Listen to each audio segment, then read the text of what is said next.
அன்புள்ள ஆண்டவரே, மீண்டும் உம்முடைய பரிசுத்த நாமத்திற்கு கொடான கொடி ஸ்தோத்திரங்களை ஏறெடுத்து தேவ சமூகத்தில் வந்திருக்கிற உங்கள் அனைவருக்கும் ஆண்டவர் இயேசு கிறிஸ்துவின் நாமத்தின் இந்த ஓய்வு நாளின் காலையின் வாழ்த்துக்களை தெரிவித்துக் கொள்கிறேன். கர்த்தர் நம்மோடு இருப்பாராக. இந்த நாளிலும் யோவான் நற்செய்தி நூலிலே நாத்தானுவேல் என்கின்ற ஒரு தீர்க்கதரிசிக்கும் ஆண்டவராக இயேசு கிறிஸ்துவுக்கும் ஒரு குறு சம்பாஷணை நடைபெறுகிறது. நாத்தானுவேல் அவன் ஆண்டவரை பார்த்து சொல்லுகிற வார்த்தை என்னவென்றால், இந்த பிலிப்பு என்பவன் அந்திரேயா பேதுரு என்பவர்களுடைய ஊராகிய பெசாயா பட்டணத்தான். இந்த பிலிப்பு என்பவன் நாத்தான்வேலை கண்டு, நியாயப்பிரமாணத்திலே மோசே தீர்க்கதரிசிகளும் எழுதியிருக்கிறவரை கண்டோம், அவர் யோசேப்பின் குமாரனும் நாசரேத் ஊரானுமாகிய இயேசுவே என்று சொன்னார். இந்த சம்பவம்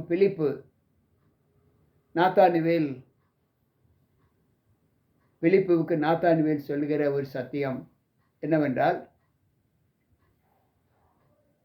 நியாயப்பிரமாணத்தில் மோசேயும் தீர்க்கதரிசிகளும் எழுதியிருக்கிறவரை கண்டோம், அவர் யோசேப்பின் குமாரனும் நாசரேத் ஊரானுமாகிய இயேசுவே என்றார். அன்பு பிள்ளைகளே, இன்றைக்கு நியாயப்பிரமாணத்தில் எழுதியிருக்கிறவரை கண்டோம் என்று நாத்தானுவேல் பிலிப்புவினிடத்தில் சொல்லுகிறார். இந்த நாத்தானுவேல் யார் என்றால், அங்கு தேவனுடைய வார்த்தைகளை பிரகடனம் பண்ணுகிற ஒரு தீர்க்கதரிசியாக காணப்பட்டார். இதை குறித்து நியாயப்பிரமாணத்தில் மோசேயும் தீர்க்கதரிசிகளும் எழுதியிருக்கிறவரை கண்டோம் என்று சொல்லும்போது, இங்கு லூக்கா எழுதின நற்செய்தி நூல் 24வது அதிகாரம் அங்கு 27வது வசனத்திலே இப்படி ஒரு வாசகத்தை அங்கு ஆண்டவர் காண்பிக்கிறார்.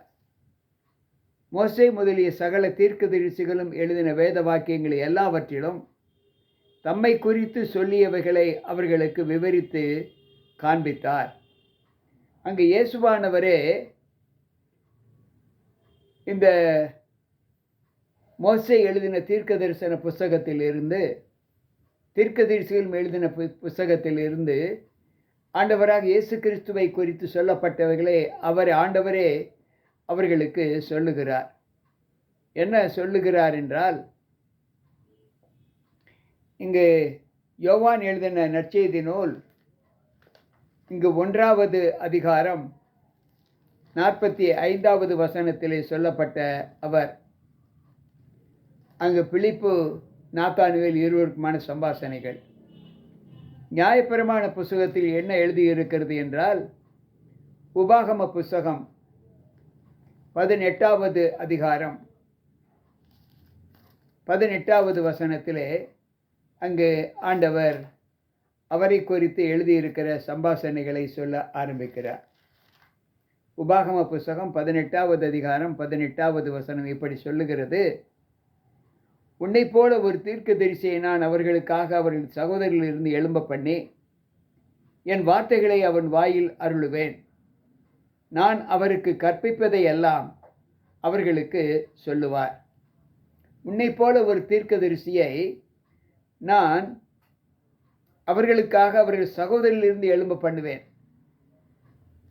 அன்பு பிள்ளைகளே, அந்த தீர்க்கதரிசி யார் என்றால் ஆண்டவராக இயேசு கிறிஸ்துவை குறித்து தான் இங்கு வேதம் சொல்லி இருக்கிறது. அப்படி என்றால் இந்த நாத்தானுவேல்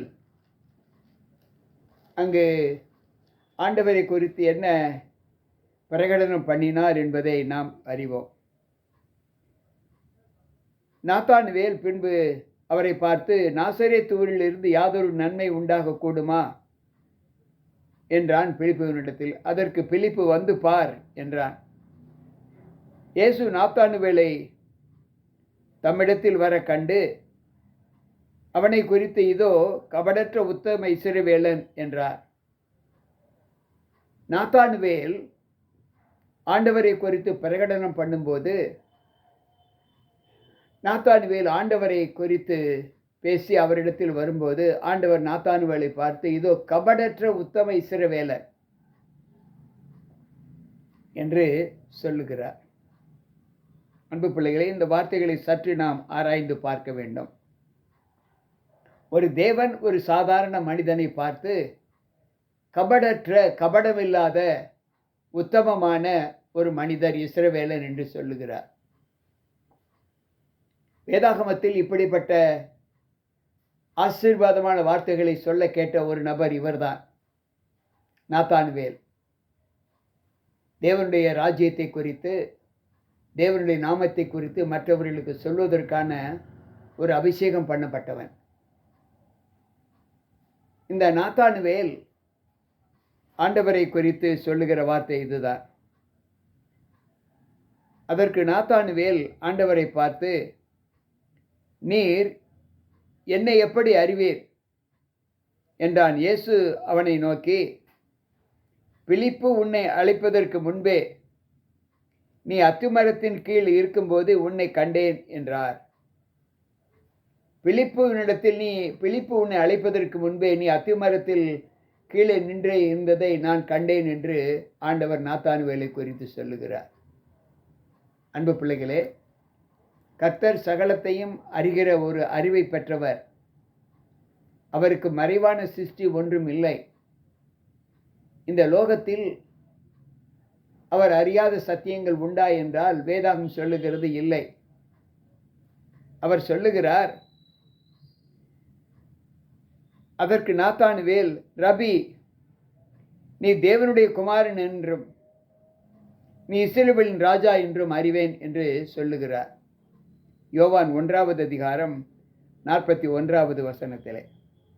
இயேசு அவனுக்கு பிரதியுத்தரமாக, நான் உன்னை அத்திமரத்தின் கீழே நின்றாய் என்று கண்டதை குறித்து நீ என்னை இப்படி சொல்லுகிறாயா, விசுவாசிக்கிறாயா என்று சொன்னார். இதிலும் பெரிதானவைகளை நீ விசுவாசிப்பாய், நீ காண்பாய் என்று ஆண்டவர் நாத்தானுவேலிடத்தில் சொல்லுகிறார்.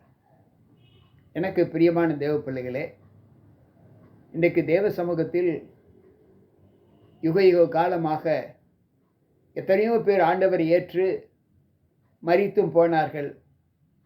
சிலர் ஆண்டவரோடு சேர்ந்து சென்றார்கள். சிலர் ஆண்டவரோடு சேர்ந்து பாதி வழியில் அவரை விட்டு பிரிந்து சென்றார்கள். சிலர் ஆண்டவரை ஏற்றுக்கொள்ளவே இல்லை. ஆனாலும் இவைகள் எல்லாவற்றையும் ஆண்டவர் அறிந்து சோதித்து பார்க்கிறார். யாருக்கு எந்த தீங்கு செய்கிறவனுக்கு எந்த தண்டனை கொடுக்க வேண்டும் என்பதை ஆண்டவர் தான் அறிகிறார். நன்மை செய்கிறவன் தன்னுடைய நீதியினாலே பிழைப்பான். ஆனால் நன்மை செய்தவன் நன்மையை விட்டுவிட்டு தீமையில் செய்யும்போது அவனுக்கு வரக்கூடிய தண்டனை அவன் செய்த நீதி நிமித்தம் குறைக்கப்பட மாட்டாது. அதே போல தீமை செய்தவன் தன் தீமையை விட்டு நல்வழி நடக்கும்போது அந்த தீமை செய்தவனுடைய தீமை இனி நினைக்கப்படவும் மாட்டாது என்று ஆண்டவர் சொல்லுகிறார். அன்பு பிள்ளைகளே, இன்றைக்கு நாம் நாத்தானுவேலை குறித்து சொல்லுகிற வார்த்தை கபடற்ற உத்தம இஸ்ரவேலன். அந்த பெயர் கேட்பதற்கு எப்படி இருக்கிறது? கபடற்ற, சூதுவாதி இல்லாத, மற்றவர்களுக்கு எந்தவித தீங்கும் நினையாத ஒரு அனுபவத்தை, ஒரு இருதயத்தை பெற்ற ஒரு மனிதன். அவனைப் போல தேவனுடைய சமூகத்தில் கேட்டுக்கொண்டிருக்கிற நீங்களும் நானும் இருந்தால் எவ்வளவு நன்மையாய் இருக்கும். நம்முடைய குடும்பத்தில் யாராவது அப்படி பெயர் சூட்டப்பட்டிருந்தால் அது நமக்கு எவ்வளவு பெரிய ஆசீர்வாதத்தை கொடுக்கும். அன்பு பிள்ளைகளே, ஞானி சொல்லுகிறார், இருக்கிறவன் எவனும் தோன்றும் முன்னே பெயரிடப்பட்டு இருக்கிறான். இன்றைக்கு நாமும் இந்த அனுபவத்திலே நமக்கு கொடுக்கப்பட்ட பிள்ளைகளும் இப்படிப்பட்ட வாழ்க்கையை வாழ்ந்து காண்பிப்பதற்கு நாம் ஏன் முயற்சி எடுக்கக்கூடாது? அந்த முயற்சி நம்மால் முடிவு பெறுமா அல்லது முடியாமல் போய்விடுமா என்றால் நிச்சயமாக முடிவு பெறும். ஆனால் நாம் தான் அதை குறித்து யோசிப்பது இல்லை. நாம் வாழ்ந்து முடிந்தாகிவிட்டது, இனிமேல் நமக்கு என்ன நடக்கும் என்பதை அநேகர் சிந்திப்பதை ஆண்டவர் பார்க்கிறார். எனக்கு பிரியமான தேவ பிள்ளைகளே, நம்முடைய நற்குணங்களை கண்டு முதலாவது சந்தோஷப்படுகிறவர் ஆண்டவர் தான்.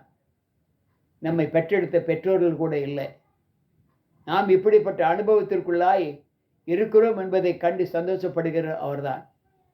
நாம் இப்படிப்பட்ட பலவீனத்தோடு துன்மார்க்கமாய் நடக்கிறோம் என்று துக்கப்படுகிறவரும் முதலில் அவர்தான். ஏனென்றால் நாம் தாயின் வயிற்றில் உருவாவதற்கு முன்னே அதையெல்லாம் அவர் அறிந்திருக்கிறார். என்னுடைய கண்கள் உன் கருவை கண்டது என்று சொல்லுகிறார். எனக்கு பிரியமான தேவ பிள்ளைகளே, இந்த அனுபவத்திலே நம்முடைய வாழ்க்கை ஆண்டவரோடு சார்ந்து நிற்க வேண்டும் என்றால் நாம் நம்மை நல்வழிப்படுத்தி, நாத்தான்வேலை பார்த்து ஆண்டவர் கபடற்ற உத்தம இஸ்ரவேலன் என்று சொன்னாரே, அந்த பங்கினை கேட்டுக்கொண்டிருக்கிற நாமும் பெற்று அவருடைய சமூகத்தில் நல்ல பெயரை சம்பாதித்து கொள்ள நம்மை தேவ சமூகத்தில் ஒப்புக் கொடுப்போமா? ஜெபிப்போம்.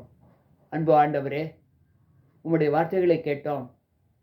மற்றவர்களை நீர் மகிழ்விக்கும் போது, மற்றவர்களுடைய நாமத்தை குறித்து நீ மேன்மைப்படுத்தும் போது, எங்களுடைய நாமமும் ஒரு நாள் மேன்மைப்பட வேண்டும் என்பதை நாங்கள் வாஞ்சிக்கிறோம். அந்த வாஞ்சைக்கு சாட்சியாக எங்களுடைய அனுதின வாழ்க்கை உமக்கு பிரியமாய் இருக்க உம்முடைய சமூகத்தில் எங்களை தாழ்த்துகிறோம். கேட்டுக்கொண்டிருக்கிற ஒவ்வொரு பிள்ளைகளுக்கும் அந்த ஆசீர்வாதத்தை தந்து கர்த்தருக்குள் நாங்கள் பலப்படுகிற அனுபவத்தோடு எங்களை ஒப்புக் கொடுக்கிறோம். கேட்ட சத்தியத்தின் வார்த்தைகள் எங்களையும் உத்தம இஸ்ரவேலர்களாக மாற்ற ஆண்டவரே நீர் கிருபை செய்ய வேண்டும் என்று உங்களுடைய பாதம் பணிந்து கெஞ்சி கேட்கிறோம். வந்திருக்கிற எங்கள் ஒவ்வொருவரையும் நீர் பரிசுத்தப்படுத்தும். மீட்பர் இயேசு கிறிஸ்துவின் நாமத்தில் ஜெபிக்கிறேன் நல்ல பிதாவே, ஆமென். அன்பு பிள்ளைகளே, கேட்ட வார்த்தைகள் நம்முடைய ஆவிக்குரிய வாழ்க்கையிலே நம்மையும் அப்படிப்பட்ட அனுகூலத்திற்கு அழைத்து செல்லும் என்று நான் கர்த்தருக்குள் நம்புகிறேன். மீண்டும் நாளை சந்திப்போம். உங்கள் போதகர் ஜி.கே. ராபர்ட். கர்த்தர் நம்மோடு இருப்பாராக. ஆமென்.